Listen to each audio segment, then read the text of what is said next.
I'm going to step off the limb now.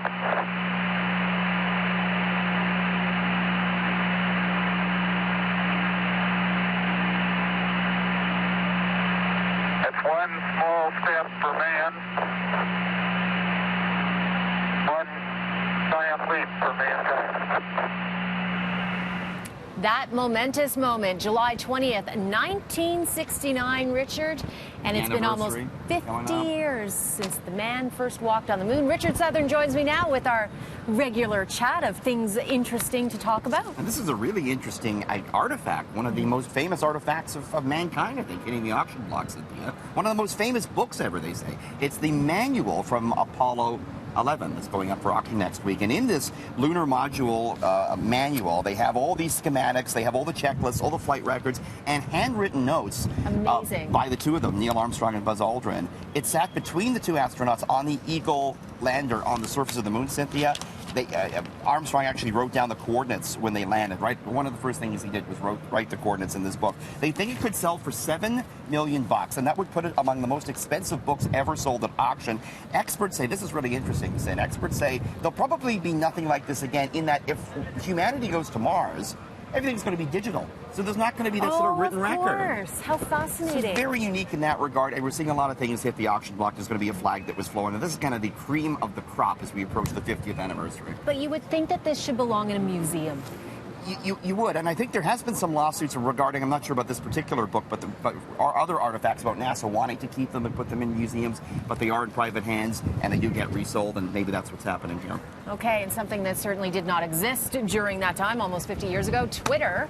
And they're about to launch something new where you hide the replies to your tweets. Yes, this is it's very interesting. Canadian Twitter users will be able to hide tweet replies. The feature is different from muting or blocking. Twitter says it's designed for when a reply goes sideways, Cynthia, but a user still wants the person to have access to their tweets. It comes as social media platforms like Twitter face increasing pressure from Ottawa to better place the service ahead of the election coming up in the fall. Ottawa Mayor Jim Watson, by the way, you might remember this, he backed down from blocking his political critics the other year because the courts ruled it was unconstitutional. And Trump's just dealt with the same thing earlier this week. They said he can't block people because they should have access to it. So Twitter's trying to navigate all of these interesting political problems. And by the way, I got the shakes earlier today. Twitter outage. Twitter went down for an hour. I know, it was out for a while. Who could vent on Twitter? I didn't know what to do. Didn't know what Nobody to do. could attack us on Twitter, Cynthia. No, we're kidding. We love Twitter. Sure we do. It can be toxic, and that's why they have to take these steps. But do you think it will be far enough, and what's the difference between that and muting somebody? So how effective will it really be? The whole point of Twitter is it is this sort of open atmosphere where you can see what people are talking about. You don't even have to follow someone to see what they're talking about. So you don't want to curtail that too much.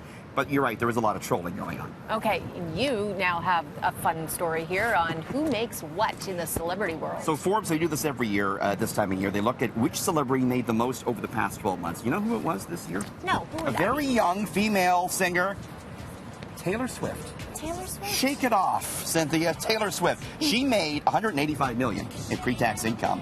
Wow. Largely due, she had a big tour. It came through Rogers Center. She made a lot of money from that. Let's take a look at the top 5. We got Taylor Swift there on top. Number 2, Kylie Jenner, $170 million. Amazing. Youngest self-made billionaire. She has this cosmetics company. She gets a lot of money from that. Kanye West, $150 million. Lionel Messi, the soccer players there. Ed Sheeran, $110 million. A lot of Canadians on the list, Cynthia. Number 25, Drake. Drake? So he's the #1 Canadian? He's the #1 Canadian at 25. $75 million Drake made over the past year. Wow. Even though he spent a lot of the past year sitting courtside in the Raptors, still making a lot of money. Number 87, they're from Scarborough, The Weeknd. You know that? Yes, you know? yes. $40 million. Shawn Mendes from Toronto. Everyone likes him. My daughter loves Shawn Mendes. Well, yeah, he's dreamy, Shawn Mendes. Come on. And number 100, right at the bottom of the list, she's still making a nice chunk of change. Celine Dion, $37 million. She had a residency in Vegas for like 15 years. It just wrapped up. It's still making a lot of money from that and from all her appearances. Do you see her fashion in Paris? So she hit the Paris fashion shows. Did you ever see the pics? Oh my gosh, she's a fashion diva. She's awesome. She's still getting it done. Yep. We like her, Celine. Love it. Right. Okay. Thanks, Richard. Always good to talk to you. You too.